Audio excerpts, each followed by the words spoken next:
sobrang happy syempre po, and sobrang bitin kasi yung experience namin sa Provinciano.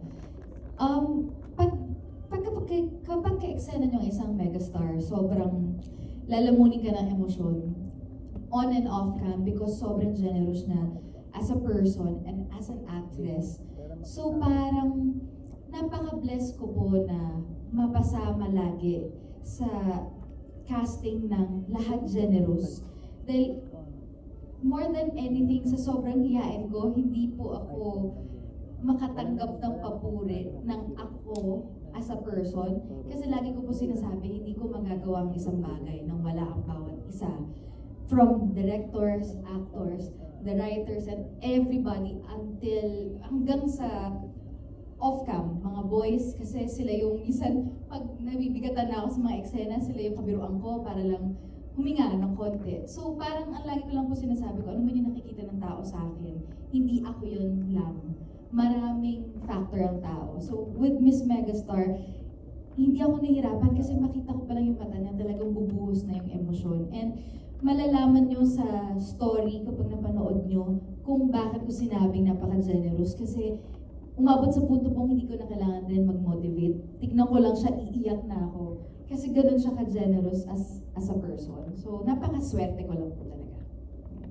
All good words from Miss Julia Montes about Miss Sharon Cuneta. Excited na kami mapanood yung eksena niyo together. Nabitin kami dito sa pilot episode, pero aabangan po natin yan. Again, sa Prime Video po, Saving Grace. Thank you po sa inyong question, Mr. Alan Sanbon. And now, let's proceed to Jeffrey Olila Garcia's question from Jeff Oligar TV. This is for Chris Chan. Okay. Ako rin po yung magbabasa ng question. Oh, sorry. Alam ko, naghahanap ka dyan. Ako rin magbabasa. So, Christian, napaka-flexible mo. Kasi every role na ginagampanan mo, memorable at minamahal namin. Sa pagkakataong ito, paano mo pinaghandaan ang role na ito bilang si Chito na isang bad guy? Una po siguro, hinanap ko yung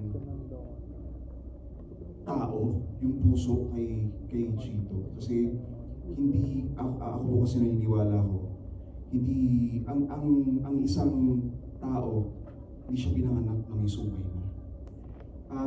Hinubog siya ng mga tao sa paligid niya, hinubog siya ng mga pagkakataon sa paligid niya. Ayun yung, though, wala sa script, no? Pero si Danix and ang mga directors ko generous enough to give time para ipaintindi sa akin kung saan nagmula si Chito. Ako kasi yung type po ng actor na hindi ko mabigyan ng hininga yung isang karakter nang hindi ko alam kung saan siya nagmumula. So, yung kanina nabanggit ko, at first parang nangangapa ako. Hindi ko alam kung paano ko ibubuhayin yung karakter dahil ayoko naman nung basta ka lang masama. Ayoko lang nung basta demonyo ka lang. Gusto ko kahit siguro hindi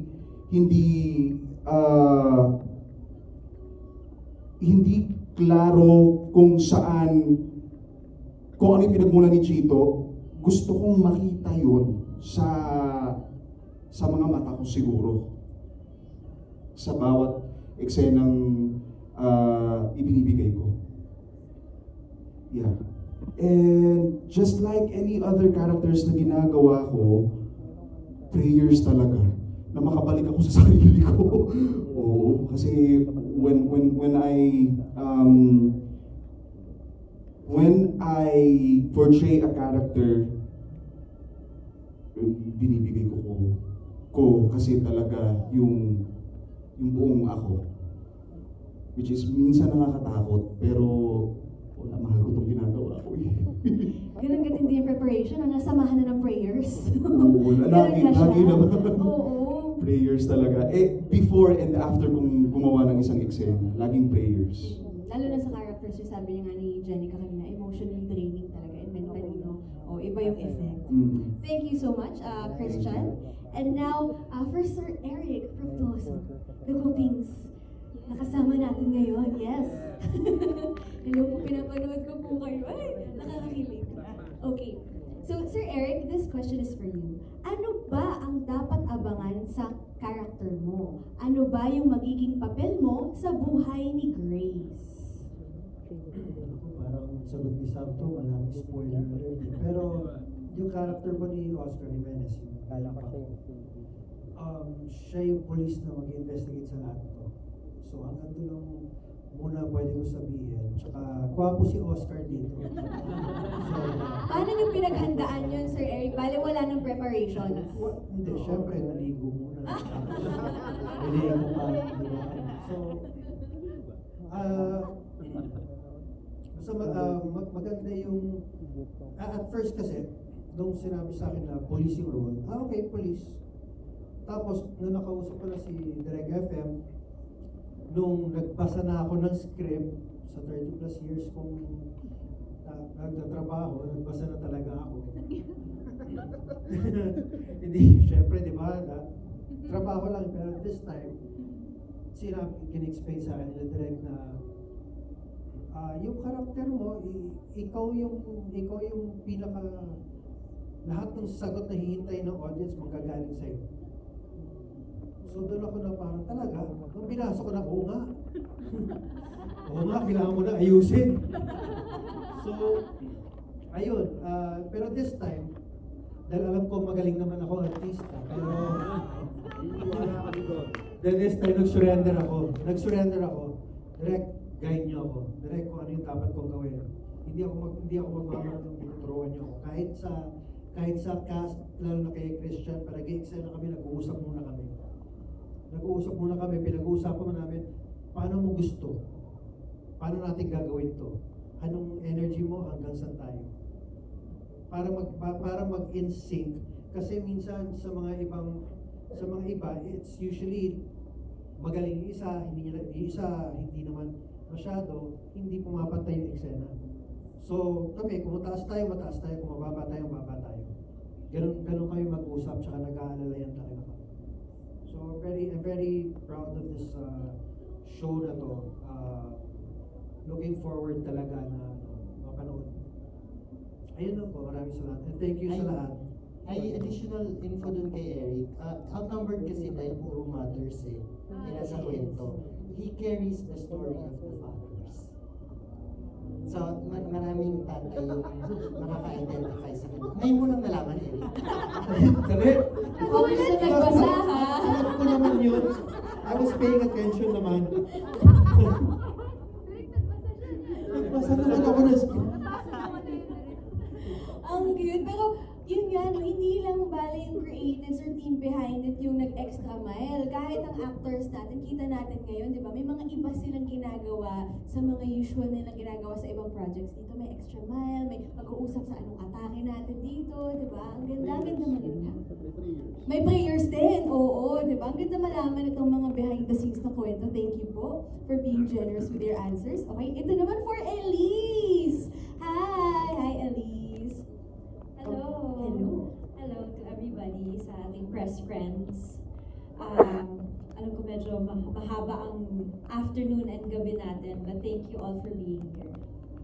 Ito na ang iyong question. Parang beauty queen na rin. Here is your question, Elise. Marami ka na rin karakter na nagawa. Pero, ano ang pinagkaiba ng role mo sa Saving Grace sa ibang nagawa mo na?